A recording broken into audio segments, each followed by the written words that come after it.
One day we got to coordinate. I almost. Oh,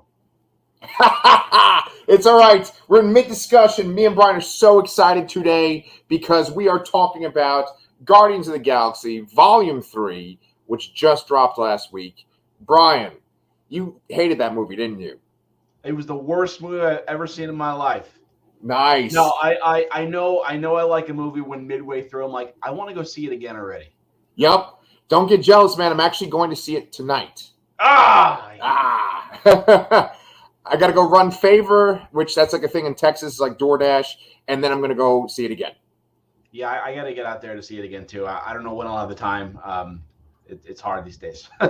Yeah. So for you guys who've been following along with us on our channel, Comic Books Transformed, Brian and I have been covering the Guardians trilogy. We did the original one 2 weeks ago. We did Guardians of the Galaxy Volume 2 last week, and now we're up to Volume 3.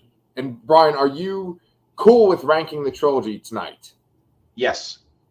And are you cool with ranking all the 32 MCU movies? Of course, but I didn't. You told me you re-ranked everything, and I looked at my list like, oh man, I kind of want to do this. I didn't have time to do it, so. Okay. That's all right. It's updated. I put the new movie in there. I don't know. There's so many movies that like I just like I got to rewatch that to see how I feel about it again. I often mention I feel like I have a recency bias. Some of these movies, there's a few of these movies I've only watched once. Yeah. And I probably should go back, you know? Yeah, a lot of those Phase 4 movies. I agree. That's what I was thinking of when I was looking at my list. And recency bias might play a role in what I did for my ranking. You'll see when I do my ranking. Okay. Yeah. So let's just dive right into it, man. So Guardians of the Galaxy Volume 3. I think the main talking point that people make about this movie is that it can be pretty dark and that there's a lot of animal cruelty in it. Did that bother you? It didn't bother me. I mean, yeah, it's always hard to see animal cruelty. I mean, I'm a big fan of the website Does the Dog Die? Yeah. Where you look up a movie and they'll tell you if the dog dies, but which they've actually expanded to cover a whole range of like triggering things. Yeah. But yeah, I find it harder to see animals get on screen than I do people, which is, I don't know, normal or weird. I have no idea. Yeah. But yeah, this movie kind of puts you through the ringer a little bit, I think. And a lot of the times when I think that, I don't want to see it again that quickly, but I still do want to see this again that quickly. So yes, I think it's done in a good way. Yes. It's funny, like when a movie is talked about a lot, when there's so much buzz about it, you start to kind of imagine what the movie is. That fantasy booking thing that we keep talking about every episode. When they talked about this movie, they talked about animal cruelty a lot, and they said that like James Gunn should get a check from PETA. So in my mind, I know that James Gunn can be pretty brutal. I was sitting there thinking that we were going to see some pretty despicable scenes of animal cruelty. And I think, spoilers, that what we got, it's more like implied how bad things are versus what you actually see. I think it's both. I think what you do see is kind of rough. The one scene in particular, which is it had an effect on my son. Oh yeah. And how old is your son? Just for our audience too. He is 7 years old. So okay. He and the scene I'm talking about is the scene where Rocket escapes. The young Rocket escapes. Like he had a real hard time with that scene. And I mean I did too, to be perfectly honest. But there are a lot of other things too. Is like they do show these animals being like operated on and all that, and then there's the scenes where they kind of like grow them and then they instantly incinerate them. Like it's still an animal. I mean, it's CG and it's a more humanoid, but it's still an animal. Yeah.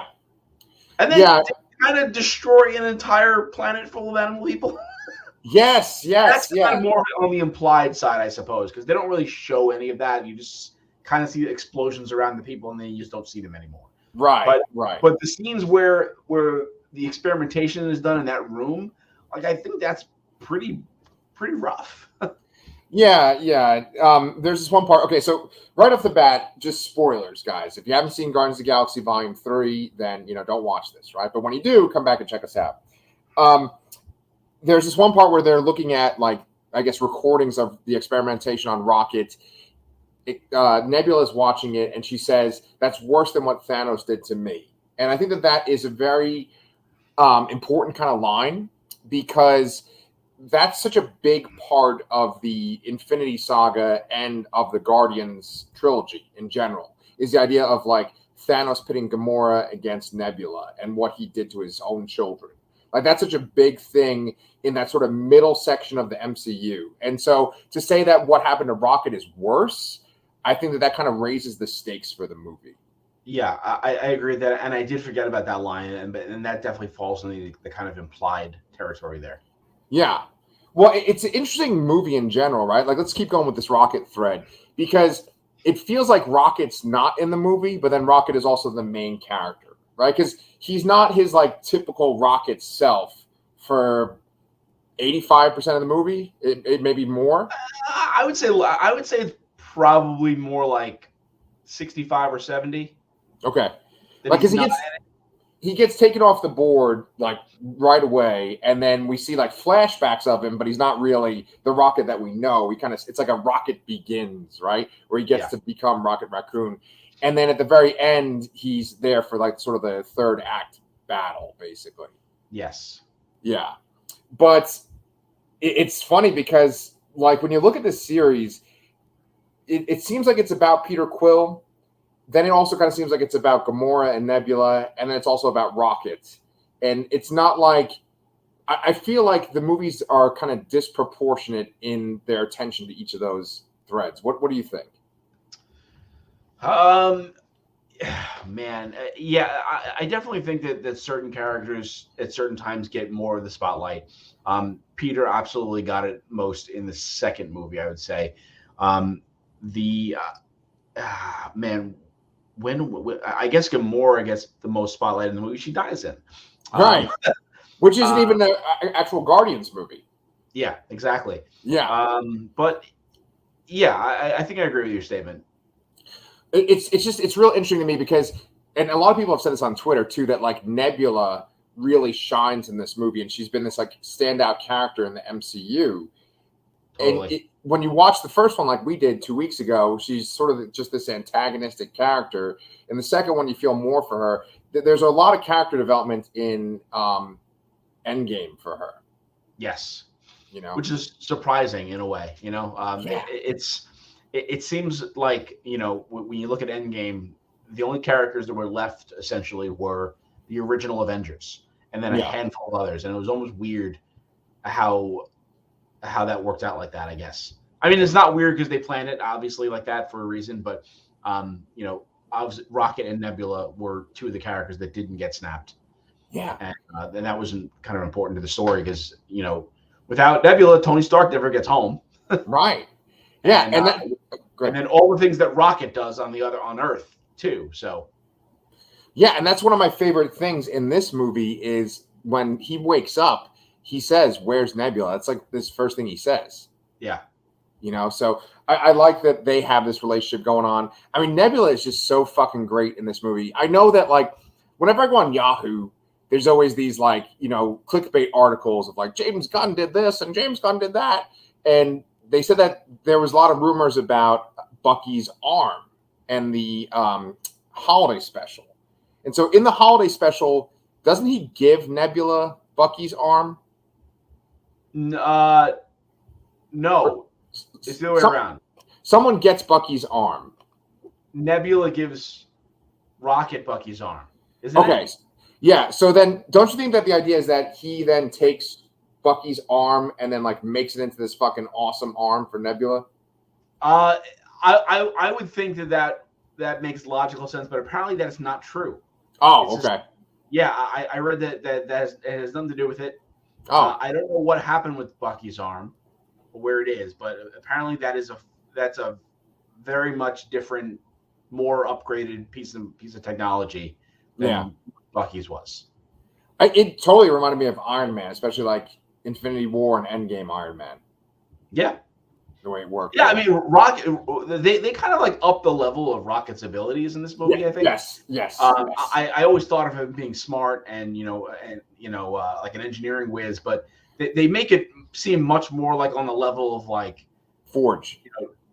I was going to say Tony Stark and Bruce Banner in the MCU, but yeah, Forge makes a lot more sense in the comic sense. Yeah. Well, one of my favorite parts in the movie is, it does kind of demonstrate this like power, this ability, is when he has all the different pieces that he's collected to make the key, and he just sort of makes it almost like a Rubik's cube. He's just putting it all together. Yeah. And we've seen that throughout the series too. He does that in the end of the first movie. Ship crashes and he's fiddling together that gun thing at the end to fix it again. He builds whatever thing they need to do. Or comes up with the plan to escape the prison. He's always fiddling with something. Yeah. Well, there's consistency between these three movies because it's one vision. It's James Gunn's vision. And it's executed so well. Like, for me, maybe the main selling point and why this movie is ranked so high is because of the very end of it. And we'll get to the end. Maybe we should kind of go in chronological order. But I just felt like I was just so very satisfied by the ending of this movie. And it really does feel like these characters have gone on a journey and reached a certain point. Yeah. Feels very earned. I feel like a journey has occurred and has ended. Yeah. Yeah. So why don't we go through each character's kind of journey and what they do in this movie and talk about what we liked and what we didn't like, okay? So let's start off with the kind of more supporting characters. Let's start off with Mantis. What do you think of Mantis in this movie? So what did I think of Mantis in this movie? I think her role was a little more diminished than I expected. I was expecting, obviously, from the holiday special, the focus was on Drax and Mantis to me, and I thought that was signaling, that there were potential characters that would die. And I think the most shocking thing here is that no one did die. Right. And I think Mantis has she has a role in the movie. Obviously, they didn't really touch too much on the brother-sister relationship with Star-Lord as much, right, as I was expecting. Right. I thought they would make a bigger deal out of that. I think the only time she really shines in this movie is with the Abelis toward the end there. Those big space creatures. Right. She kind of like reaches out to them. Yeah. Other than that, she does really feel like a side character, probably the most side character here of the main team, I would say. Completely agree with you. I think that she has a couple of lines that offer like introspection into the different characters. Like she has that one speech that she tells Drax to tell Quill. And I think that's kind of like talking about his character. She makes that comment about Drax being stupid, and then or I think Nebula says he's stupid. No. Mantis says it. And that was actually one of the few things I didn't like about the movie. Oh, okay. That line was weird. Like it didn't fit. Like it didn't feel like a joke. It felt like a mean insult, which was odd and didn't really fit to me. Because they didn't come back to that. They just called him stupid, and then she erased his mind or his memory for a second to forget about it. Yeah, sort of. And then that was it. Like it was just plain mean, really. It is kind of mean spirited. I agree with you on that. But I think that sort of the counterpoint to that, the reaction to it, is when they're with the children and they're getting so frustrated because they can't communicate with them. And then he starts acting like a dad. And it's kind of like, you might think of him as a stupid person, but he has value and that he's like a good fatherly figure, Yeah. So with that being said, let's take those 2 points you just said. The trailers really do make you think that someone's going to die because you see Drax being carried by Mantis, and he has a big burn mark on his chest in the trailer. You see Nebula carrying Quill, who looks like Supergirl, just got killed in Infinite Crisis. No one dies, and Drax doesn't die. Did you think that when he got blasted in that sort of sphincter space base, did you think that he actually was going to die right there? I thought there was a possibility, but it also seemed like that scene was taking place earlier in the movie. Yeah. Which it kind of did. And Right. it definitely seemed like it was a misdirect to make you think that, because there was tons of articles about how Dave Bautista said he was kind of done after this. Zoe Saldana said the same thing. Right. Chris Pratt was kind of like, yeah, maybe, I don't know. And Yeah. you didn't really hear about anybody else. But going back to Mantis, I was actually most surprised about Mantis's leaving the team. Sort of, Oh, okay. I actually really liked her reasoning behind it, but Hmm. I was most surprised by that. I thought because she only came in the second movie and she didn't have as much to do. I thought she was going to stick around, honestly, as Yeah. as one of the actual founding members of the comic version of this iteration of the Guardians too. Right. Really good point. Really good point. Um, I think that was sort of like a misdirect. It was kind of like, oh, we think as an audience, like, yeah, she'll stick on for this new version of the team, but then it's like, oh no, she's going to go off on her own little journey.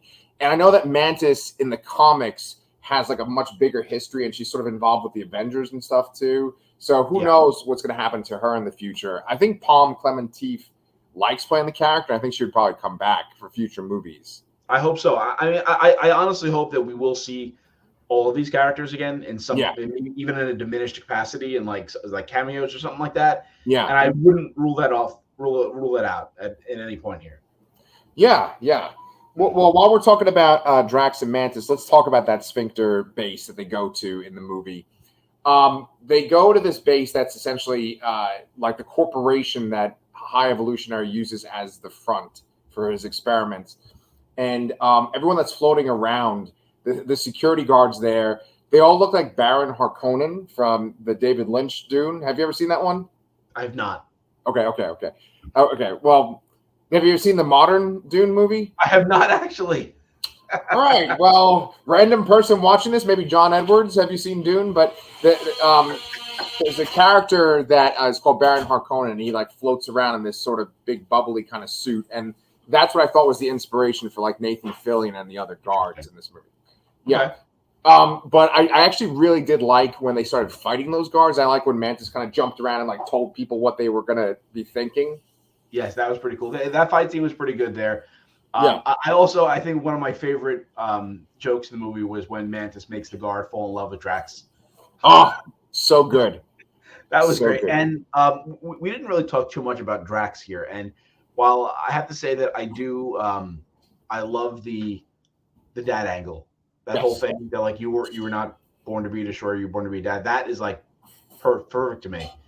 I think this is probably the least funny Drax has been to me in this movie. Were you crying when they said the dad line? Getting close, yeah. Oh, I was like sort of shivering crying at one point at the end of this movie. I was like, yeah, it was rough. I'll tell you when I did it. It wasn't for Drax though. Yeah, maybe he. Okay, well that brings up a good point, because I think in general there was less trying to hit jokes and more like just trying to tell a good story and sticking jokes where they can. I think that's true. Yes. Yeah, because it feels like in the first movie they were going for jokes, but they obviously wanted to kind of introduce the characters. In the second movie, it was like, oh, people loved how funny we were. Let's up the jokes. And then in this one, it's more like, hey, this is going to be a serious send-off. Let's tone it down a little bit. And that made it work a lot better for me. Yeah, I think so, yeah. Yeah. So we did Drax, we did Mantis. Let's talk about Gamora. I really want to hear what you think about Gamora for this movie. This is the situation that Gamora is in this movie is so interesting to me.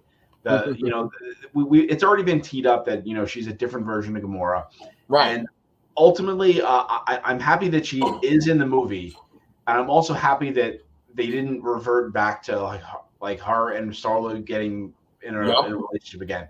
The way that ended was so great and so I mean, I don't want to say it's unexpected, but refreshing, I guess. Like the lead character isn't getting together with the lead love interest sort of thing. I love that you sort of saw them and their family and their family dynamic, and she still realized that she has her own thing now, and she went back to that on her own. But I really did enjoy her kind of antagonistic relationship earlier on with both Quill and Nebula. The way they greet each other was also a favorite line of mine, where they just kind of go, at each other. Yes. When they first meet and when they say goodbye, that's exactly what they do. And I thought that was hysterical. Yes. But her being kind of like rough around the edges, but then slowly kind of like opening up a little bit. Mm-hmm. They kind of made you think that like it was gonna go back to status quo, like the first movie, but they didn't. And I really appreciated that. I agree with you 100%, and I think that they were talking about killing off Gamora in the second movie. I'm glad that she's in this movie, and it's really satisfying when she's working with the team at the very end. We're going to talk about that when we talk about musical moments. But for me, this movie makes the trilogy kind of feel like The Wizard of Oz, or like there's a type of story. I can't remember the name of it, but it's basically a type of story where the lead character gets kind of sucked into another world, and then they come back. It's not like Star Wars where they live in the world. It's like The Never-Ending Story and Wizard of Oz and Labyrinth and all that kind of shit, right? That's what this trilogy feels like. And because the way it ends with Star-Lord, it like bookends, where the very first thing that we see is like him getting abducted, and then the last thing is him coming back to Earth. And I feel like it's just like bookended just perfectly, Yeah. And if we did the Gamora thing, then it wouldn't have that thing. It would just be like he's off in space on adventures, but it's more like, no, it's like a full circle thing. Yeah. So, okay, did you have more on Gamora? No, I think that's all. That's enough. All right, sweet. Okay, so then why don't we actually talk about Star-Lord then, since I started to talk about it. So the part that got me gushing, like where I was shaking, crying, is when he goes and he sees his grandfather, right? Now, if you remember in our last episode, you and I was talking about how there's this one actor that's in a whole bunch of James Gunn things. That's the grandfather. Yes. And so I was like, oh, there's that guy. I love that guy. And besides that, he kind of looked a little bit like my grandfather. And then he like said Pete. And I was like, oh, God, Jesus. It was like too much for me, But like for Star-Lord in the second one, there's like way too many jokes too. Like there's way too many jokes between him and Rocket. And then in this, he starts out, he's drunk, right? Yeah. I think there's just enough jokes for him. Like, what were your thoughts on Star-Lord? I honestly think that this was by far Chris Pratt's best performance as this character. Okay. I just him going from being like blackout drunk to waking up to realizing what happened to Rocket and just going into like survival mode and like that's my best friend. We have to go do this now. Yeah. And there was a scene too, like where he's like yelling and like he's like really emotional, like really got me. I was really impressed by him in this movie. Well, is the scene you're talking about the scene where like Rocket kind of flatlines and he does the CPR? I think so. Yes, I think so. Yeah, that's in the trailer where he's doing that face where it's like that, and it's like, what is going on? Like you see the spit flying out of his mouth. Yeah. Yeah. It really, really well done. I love the Weekly Planet and I love Mr. Sunday, that YouTube channel, and they were talking about how Star-Lord is sort of off character in Infinity War. Would you agree with them or no?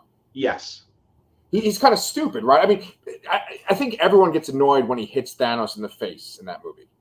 Yeah, because it's they needed a reason for Thanos to prevail there, and that's the one they came up with. And it's not. It feels out of character. Yes, I agree with James Gunn that I don't think he would have done that. Okay. Oh, James Gunn thinks that. James Gunn said that. Yeah, like he doesn't think Star-Lord would have punched Thanos. Okay. Good. Yes, that Star-Lord seems off in Infinity War. Yeah, but then which kind of coincides with that kind of like everyone was kind of like a little anti-Chris Pratt for a while. It's like that stuff with the church came out or whatever, and then and then his character was a little off in this movie. Yeah. This felt more like how everyone felt about Chris Pratt when the first Guardians movie came out. Like everyone loved him because he was from Parks and Rec. And then he's like, all buff and all this stuff like that. And everybody loved him. And I felt this was more of a return to that. Totally agree. Yes. One other thing they said on Mr. Sunday or like, the Weekly Planet was that he's like, just like violent too. He's like, oh, let's just kill them all, and at one point they take that one scientist out of the building and he's holding him while Groot's flying, and they just like grind him into the ground. I thought that was sort of overkill, but that's kind of the way that those characters are. They are a bit more deadly and stuff on the team.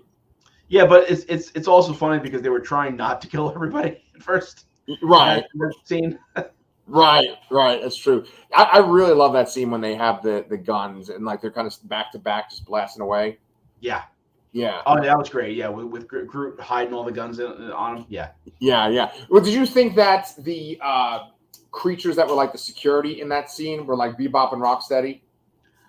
Yeah, especially that one like pig-looking guy or boar-looking guy. Totally, yeah. Yeah. I was like, how come no one on Twitter's comparing them to Bebop and Rocksteady? Because they didn't screw up. They didn't. I guess they did kind of screw up, but Bebop and Rocksteady are known for being screw-ups.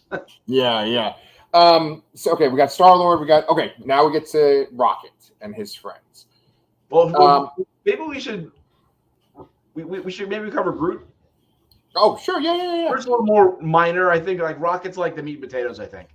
Yeah. So Groot, I like Groot in the movie.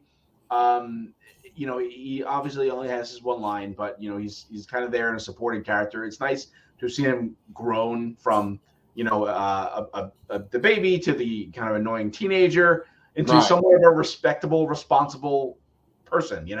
Right.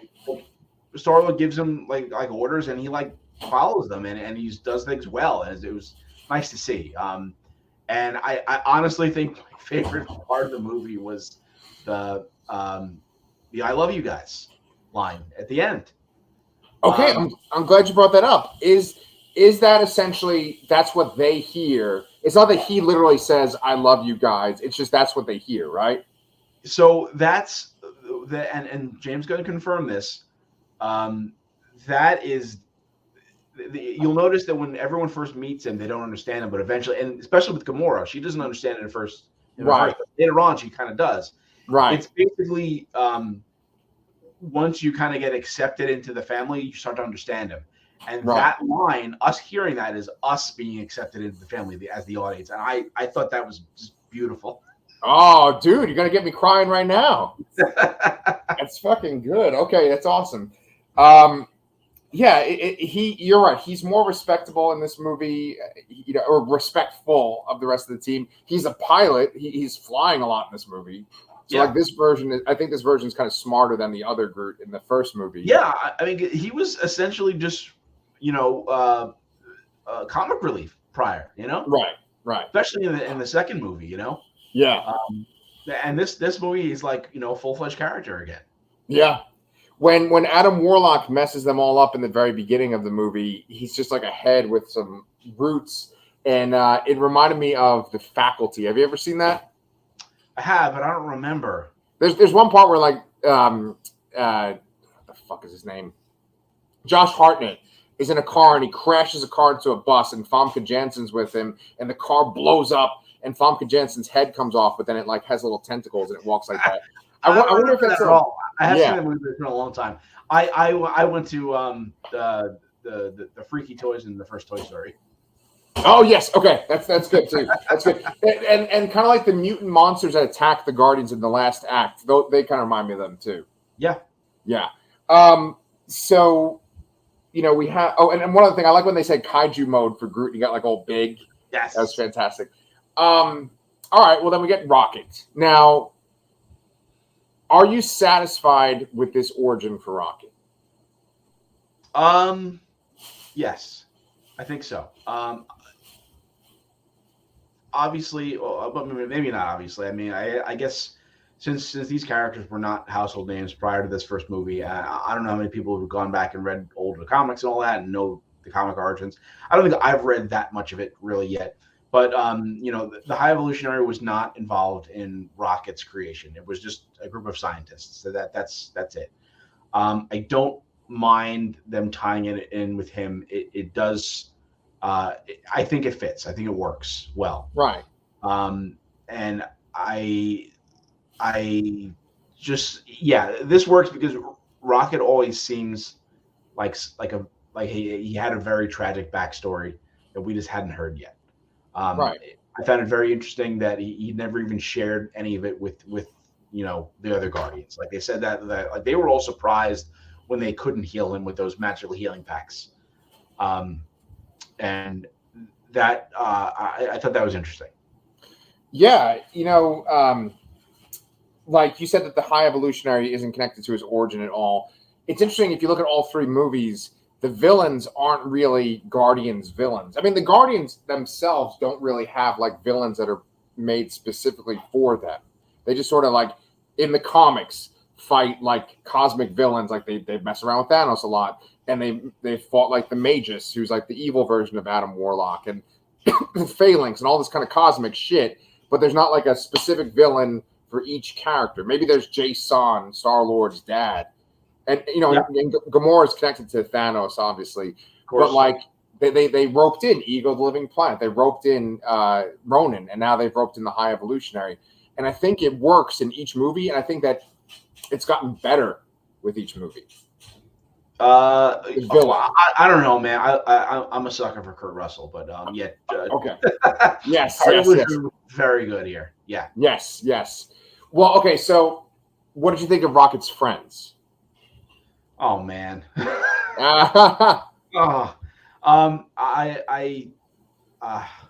It's so hard to talk about them because I feel so bad. Yeah. I like them. The brief view we get into them was enough to make their untimely end heartbreaking. Right. You don't get to see too much there. You expect to see a little more of Lila, and I guess you do. I guess she's a little more prominent than the other two. Yeah. Especially you expect more of Lila because of the first movie when they're doing the kind of lineup after they get captured there. Under Rocket's name, it mentions known associates as Lila, so it kind of implies that she would still be around. So I was surprised that their presence was completely in the backstory. Yeah. Who was the voice of Lila? Linda Cardellini. Oh, okay. That's cool. Yeah. For her, for some reason, she kept giving me vibes of like Peggy Carter. Do you see that at all, or no? Oh, I mean, I knew it was Linda Cardellini going into it, so I kept thinking of Linda Cardellini. I think the reason why I was thinking Peggy Carter, I mean, maybe she like literally looks like the actress kind of in a way, but like, besides that, it's just that sort of that feeling of like they can't be together kind of thing. Like it's like in the past they were together, but then in the present they're removed, and in her case, because she died.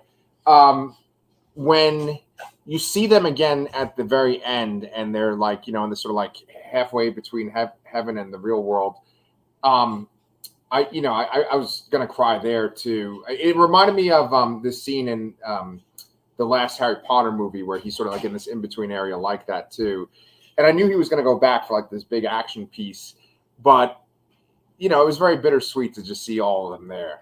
It was, and while that might be one of the most like cliche storytelling things that in movies and fiction, but it still was very powerful and hit pretty hard. Right. I saw someone's comment on Twitter saying that like the movie could be sort of a little emotionally manipulative at points, but I think that you kind of just said it right there perfectly, which is like you kind of expect this to happen, but it still works. It's like there's times when people do this shit and it's like they're setting it up for you to feel emotional, but it doesn't click. But it works with all these characters. Yeah, it definitely works for me. Yeah, because it's just because we love these characters so much. So let's talk about this. Is essentially what I want to do for the rest of the video. I want to talk about the new people brought in, like the villains, and then the music beats, because I think that's kind of important. Yeah. Okay, so let's talk about the High Evolutionary. So the actor's name, do you know off the top of your head? It's Chuck Woody. I forgot his last name. I remember Chuck Woody. Mern from Peacemaker, man. That's what I was going to say. It's Mern from Peacemaker. Wait. One more fun Peacemaker crossover. So the scene towards the end when Rocket sees all the animals. Yes. When everything's blowing up and going to shit. There's an eagle in one of the cages. That eagle was intended to be Eagly in Peacemaker, but it was too difficult to work with, so they had to go full CG. But that was supposed to be Eagly. Perfect. That's not the only crossover with Peacemaker, though. There's also James Gunn's wife. Yes, Jennifer Holland shows up there, and we also see Danielle Melchior from the Suicide Squad, who was Ratcatcher too. Yes. So, he obviously has his people that he wants to keep using. I think that they're fun in their scenes, but I don't know. Maybe there's like a little too much of both of them in their scenes. I didn't think there was too much of what was her name? Uda. That was Danielle Melchior. Yeah. I guess maybe it's because they're married or something like that. But I guess I'm like, oh, they're gonna put her in this, right? Right. But I feel like because they pushed her into as kind of like the connective tissue of what's left of DC, the DCEU. Yes. It felt weird to have her in this. I agree. I like her as an actress. I especially like her on Peacemaker. I was kind of happy to see her because like, oh, she's from Peacemaker. And it kind of reminds me of like Rob Zombie and his wife, like having her be in like all of his movies and stuff. Yeah, at least she's not the starring role and everything. Right, exactly. So, and I think she's got good comedic timing and stuff too. Yeah, and then like that sequence that they're both in. I've seen people compare this to Quantum Mania too, right? And Quantum Mania just feels kind of fake, and it feels as if it's on a green screen. This, it just feels like the budget is way bigger, and I don't think the budgets are that different. It's just the way that it's presented, and like that's such a cool world. Go ahead. Yeah, I definitely agree there. I definitely would say that Quantum Mania felt a lot more green screeny.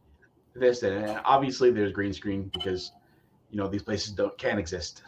Yeah, don't. Yeah, there was more practical effects used here. I don't know. I didn't really even research that before this, but I definitely didn't feel like anything looked like horribly fake. Yeah. Right, and some things look incredible. Like the one thing that keeps sticking in my mind is you just mentioned when they're having all the animals come over in the end. Like when they dock nowhere to the High Evolutionary that looked amazing. Like the sort of like the combined ships together. Yeah. I think it's a good example of just like the scale and how good it looked. So the High Evolutionary though, let's talk about him. He's kind of a bastard in this.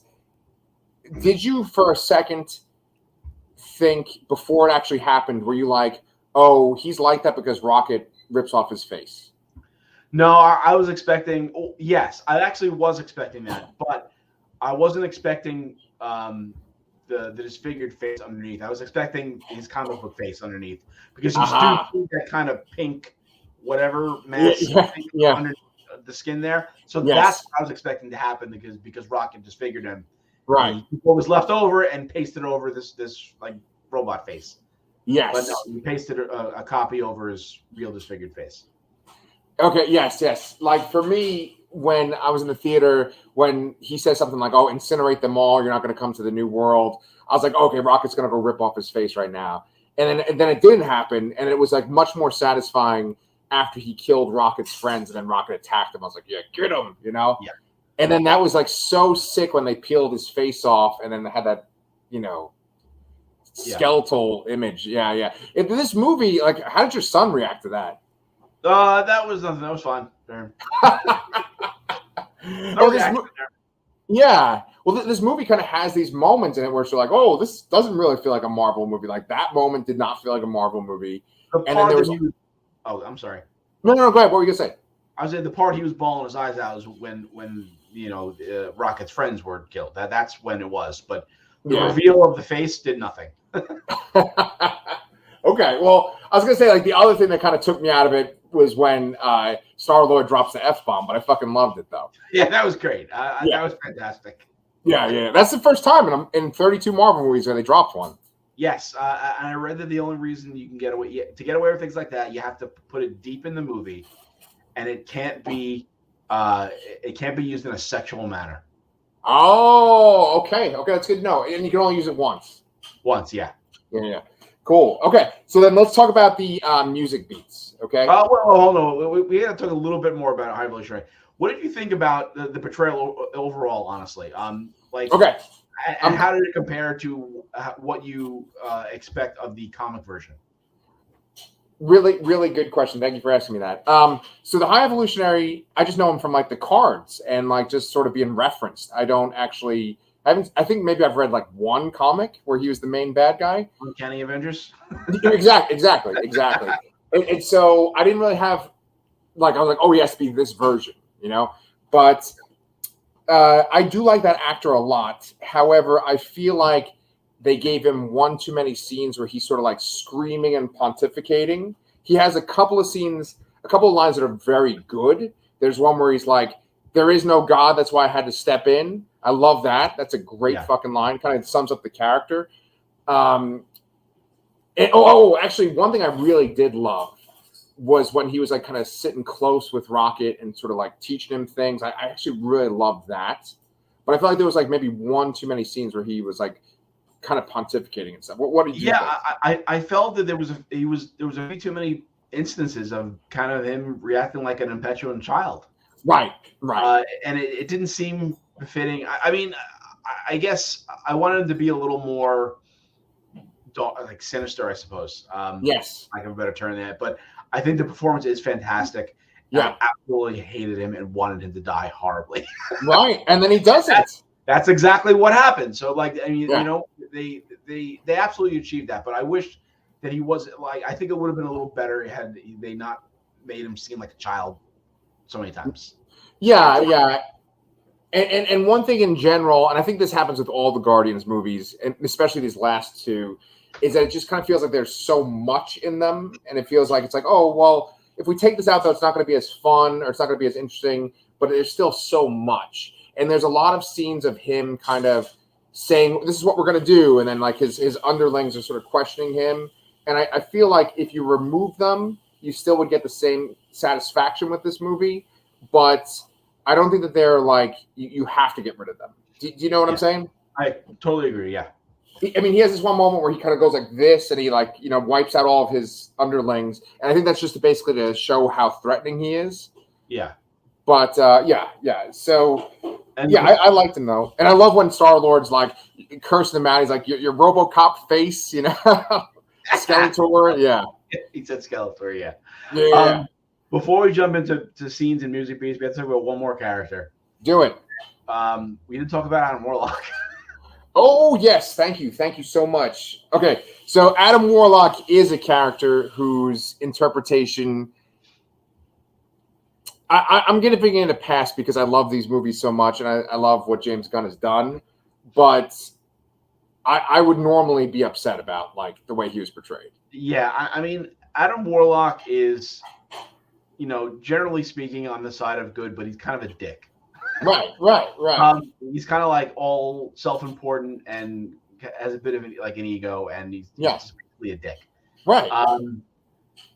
I was very surprised at the kind of childlike portrayal they have here, but it didn't bother me as much as I thought it was going to. Right. I was okay with the explanation of it. You know, he was in the cocoon. They took him out early. Yeah. And that's kind of why he's like that. I even laughed at it a couple times with him too. Yeah. And I appreciate that he had a role in the movie and was integral to the end, and he's continuing on as a character moving forward, hopefully. Yes, I agree. And I hope that he sort of becomes more mature and intelligent in future movies. I mean, they have characters that are in the Infinity Watch, which when I was a kid, they seemed like a big deal because it was like sort of like the spin-off from Infinity War or Infinity Gauntlet. And so you had like Drax. Drax is still alive. This version of Gamora is alive. You got Adam Warlock. They had Pip the Troll in the Eternals. Right. So like you could kind of have that team, and maybe they will do that. But I think for someone that's not familiar with the character, he'd probably be pretty annoying in this movie. And I think like he shows up kind of randomly. There's one part where he like flies into their ship, and I bet you there are people that were like, oh, this guy again. But then he's there when he rescues Star-Lord. And like, did you think that Star-Lord was going to die in that moment? Yeah, because no one else had died. So I'm like, oh, I guess they're killing Star-Lord. Right. And like, I'm so very glad they didn't, because it would have been like another space funeral, right? Yeah. And I just, the ending of this is so perfect. But yeah, I think it was cool that he saved Star-Lord then. Yeah, and I agree. And just to, a lot of people that are reactions that I saw, they were like, well, where is his face? Where is his mask? The whole movie. Oh yeah. He didn't have the mask the entire movie. And that's explained by that it's literally in a drawer in his room, and that they rushed out of nowhere in the beginning of the movie so fast that he didn't even think about it. And I can absolutely accept that reasoning there. It's a kind of suspension of disbelief. But part of me was like a little disappointed that we didn't get, because they're all wearing the costumes that we always wanted them to wear. Yes. And I was a little disappointed that we didn't get to see the mask with the costume. I was hoping there was a hat upgrade in here or some shit, just once, just one time. But no, but okay, whatever. Yeah, no, good point. And that reminded me, actually, watching number 2 last week, there's a part in the very end when his mask gets knocked off, and that's why he doesn't have it when he's in space with Yondu. And like, that's the first time I noticed that was last time. I was like, oh, his mask actually gets knocked off there. So yeah, that's a good point. I didn't even know that. I am really glad that he didn't die though, and so that brings us up to the song at the very end. Like, one thing I said last time, and maybe even the time before, is that like James Gunn is this master of melding the images on screen with music. Like, I think that's what everyone thinks about these movies. Did you feel like the song choices in this movie were on the same level as the previous 2 movies? Better, not as good? What'd you think? Some of the songs towards the back end, I didn't really know. Yeah, I feel like most of the songs I was generally aware of, if not like a fan of. More in the beginning, obviously the first thing we hear is Radiohead's "Creep." I think that was fantastic. It was a great intro. And then we got some kind of alternative songs. We got it was Space Hog in the meantime. Yep. We got Faith No More, We Care a Lot. Yeah. Those songs, I love those songs. But towards the end, and the very end was Florence and the Machine, Dog Days Are Over. But other than that, I don't think I really knew too many of the other songs. Yeah. Well, for me, what I loved about the first 2 soundtracks was that, you're right, I did recognize more of the songs in the first 2, but then there were some where I'm like, oh, I've never heard this song before, and I would listen to the soundtracks over and over again and start to like them more because I like them in the movie. For this, there's this one song it's a band called The Does. Do you know what I'm talking about? I know the band, but I don't remember the song. It's weird. It's a song that, like, it has an accordion in it, so it kind of almost sounds like the Office theme song. And it's when they show up with Nowhere and they're like setting up the cannon and stuff. Okay. It's a real fun scene, and that song really makes it seem like, oh, the cavalry, this is fun. I really love that moment, and I think that when they play Creep in the beginning, I think that really fit. It was interesting because, like, the other 2 movies start with such fun music beats or whatever, and then this movie ends with a really fun music beat. Yeah. But then the city, like the station of Nowhere, just looks so fucking good in this movie too. Yeah, agreed. But then so they played Creep. You mentioned the fucking Space Hog, right? Yes. When they do that sequence, I almost cried there because I just thought that was so well done, of them coming out of the ship with their different colored suits and floating around. Which is very 2001. Yeah. So good. Yeah. And then We Care a Lot. I think that was great when they were like coming down to the planet, made it seem like a big deal. I mean, just these great beats once again. And like I said, I'm going to go see it again. I'm super excited about these moments. Like, oh, here comes this scene. And then, like, you are a fan of Florence and the Machine, right?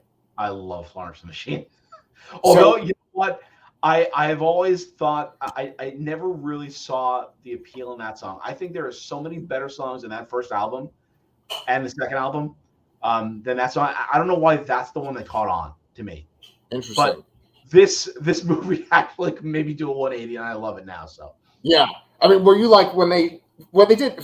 He goes all the way to 2000s on the device, the Zoom or whatever, and I'm like, oh, what's this going to be? They don't do 2000s usually, and then they started playing that song. And I was like, oh shit, that's I thought it was an inspired choice. If you've never seen her, Florence is fantastic live. I'd love to. I played that song in the video for my kids afterwards, and they were digging it. All right, well, we got 10 minutes left. What are we gonna do? Let's do our rankings. Can you rank the 3 Guardians movies for me? Yeah. Man, this is hard. So at number 3, I'm putting the first movie. Yep. Number 2, I'm putting this movie. And number 1, I'm keeping number 2 at number 1 at first. Okay. It's real tough. It's real close, and Yeah. I may change that eventually. Right. I'm trying to. I just watched both movies recently, so right. the recency bias is there. But I would like to see the third movie again. I think that this movie, there was a lot in this movie. It was a lot to take in and a lot going on, and I think it was a little chaotic at points. Right. Exactly. I feel like the 2 is a lot more streamlined, and feels a little more, polished, I guess. Right. Really, really good points. You had more to say? The last thing I want to say, and I can't believe we didn't talk about this at all, the incredible hallway fight scene. Oh yes! Holy shit! Yes, I was like, that had me just going. That was incredible, and Daredevil should be jealous. Yes. That's such a perfect example of like, oh, this is a comic book. We made a comic book into a movie. That's what it was. Yeah. I kept perfection. Yes. That to me, that scene rivals everyone showing up in Endgame, the 3 Peter Parkers, and No Way Home. That is up there with those 2 scenes to me. Excellent. Yeah, good point. I can't believe we almost forgot to mention that. So good. For me, like 2 and 3 are kind of like this, and I need to kind of see 3 again and see what we're going to do. But for now, I've ranked it where it's 3, 2, 1 for me because I think I'm like super excited about seeing 3 again. Yeah. But then there was a point I wanted to make about each of the movies. I mean, the end though, like when they do play the Florence and the Machine, I was like, oh, this is like one of my favorite things like I've seen in years, like this. Are you cool with doing the Marvel rankings then? Yes. Although I thought of another thing I want to talk about. Do it. We didn't talk about Phi Lavelle. Oh, that's who that was? Yes, that's Phi Lavelle. Oh shit! Okay. I just wanted to comment on that. It was kind of interesting in a way that Drax is the dad figure. He's the one that connected with the young Phi Lavelle, and essentially is a father figure where Phi Lavelle's wife is Moondragon, actual comic daughter. Right. Okay. So I really like that whole little thing there, the way they kind of did that. Yeah. Yes. Okay. I'm really glad that you told me that because I thought that maybe that was going to be Moondragon or something. When she was on that team at the end that had like Groot and Adam Warlock and Rocket, I was like, oh, she's got to be somebody then significant. And so Phi Lavelle. Okay. Awesome. I'll be looking for that when I see it the second time. All right. So let's do the rankings and then. Yeah. Okay. So do you want to go first? Because I feel like yours is new, so I'll just breeze through mine here. Breeze through it. I'm just going to read them starting at 32. Is it 32 or is it 33? 32. At the bottom, Iron Man 2, Incredible Hulk, Thor, Dark World, Doctor Strange, Captain Marvel, Iron Man, Thor, Ant-Man, Shang-Chi, Iron Man 3, Age of Ultron, First Avenger, Far From Home, Ant-Man and the Wasp, Ant-Man and the Wasp Quantumania, Black Widow, Black Panther, Spider-Man Homecoming, Eternals, Thor Love and Thunder, Doctor Strange, Multiverse of Madness, Wakanda Forever, Guardians of the Galaxy, Civil War, Avengers, Guardians of the Galaxy Volume 3, Avengers Infinity War, Captain America Winter Soldier, Thor Ragnarok, Guardians 2, Avengers Endgame, Spider-Man No Way Home. Whoa. Okay. So this movie's made my top 10, and I'm still thinking about it. I think it could potentially go up. Okay. I have to think about it more. Okay. It's interesting. You have quite a few Phase 4 movies pretty high up there. Recency bias, man. I can't. I gotta fix that. I really gotta fix it. I was thinking like I enjoyed this movie, and I was thinking like, again, I'm always very certain that my bottom few are correct, and I'm always fairly certain that my top portion is very correct. But just the middle ground, I'm so lost. Like I have no idea. Like I don't dislike any of these movies. Right. I mean, some are definitely better than others. Some are like fantastic, and some are just okay. Right. I don't dislike really any of them. Yeah, really well put. For Phase 4, though, I found myself not really wanting to go back and see some of them, though. And that's kind of reflected in the list I'm about to read you. Okay? All right, so here we go. Our last 5 minutes. I got mine. Ready? Incredible Hulk at the bottom. Iron Man 2. Thor the Dark World. Quantumania. Love and Thunder is my 28. Far From Home. That's a big drop. Mm-hmm. Okay. Far From Home. I've never liked Far From Home. Ant-Man and the Wasp. Black Widow. It's funny that Quantumania is so low, by the way, for everybody. Black Widow is 25. Ant-Man. Multiverse of Madness. See, that's where we're different, man. Eternals, 22. Doctor Strange. The First Avenger. Shang-Chi is 19. Age of Ultron. Thor. Captain Marvel, 16. Iron Man 3 is 15. Homecoming is 14. Wakanda Forever. No Way Home. Iron Man is 11. Then starting from 10, we have Avengers. Then we have Civil War. Then we have The Winter Soldier. Guardians of the Galaxy, the first one. Thor Ragnarok. Black Panther's number 5 now for me. Endgame is number 4. Guardians of the Galaxy Volume 2 is number 3. Guardians of the Galaxy Volume 3 is number 2. And Infinity War is number 1. Yeah, I mean, with one exception, our top 10s are just a slightly jumbled mess there. You know? Yeah. You know, I guess, what do I have in 10 that you don't have? You have Black Panther in the top 10. You have No Way Home. Oh, No Way Home. That's right. We said that last week too. That's your movie that you love. That's crazy. Yeah. That's you definitely changed some things there. Well, it's cool. I actually really liked going back and watching the old Guardians movies and then talking about them with you. And maybe we can do that. I know we were talking about like what we were going to do for the next few weeks. But I would like watch Captain Marvel again. That's definitely one that I've only watched once and I would like to rewatch. Yeah, ditto. What did we say we were going to do next week? I kind of forgot. We were gonna review. I don't remember the order, but we were gonna do Captain Marvel. Yeah, because of Secret Invasion. Oh yeah, Secret Invasion too. Yeah, we were going to do the Bumblebee movie because of Transformers. Yes, and we were going to do the animated Flashpoint for the Flash. Okay, I don't know what order we want to do that in or not though. I feel like whatever the order the new movies are coming out, we should just do Flash, Bumblebee, Captain Marvel. That works. Okay, let's do it. Nice. So now you guys know what we're doing in the next couple of weeks. Flashpoint, Paradox, the cartoon, Bumblebee, the movie, and then Captain Marvel, the movie. But thank you guys so much for watching our Guardians of the Galaxy Volume 3 review. We had a great time watching it. Hope you guys enjoyed our review. Make sure that you guys can subscribe to our channel. And we will talk to you guys real soon. Thank you. Nice. Oh, shit. I hit leave studio.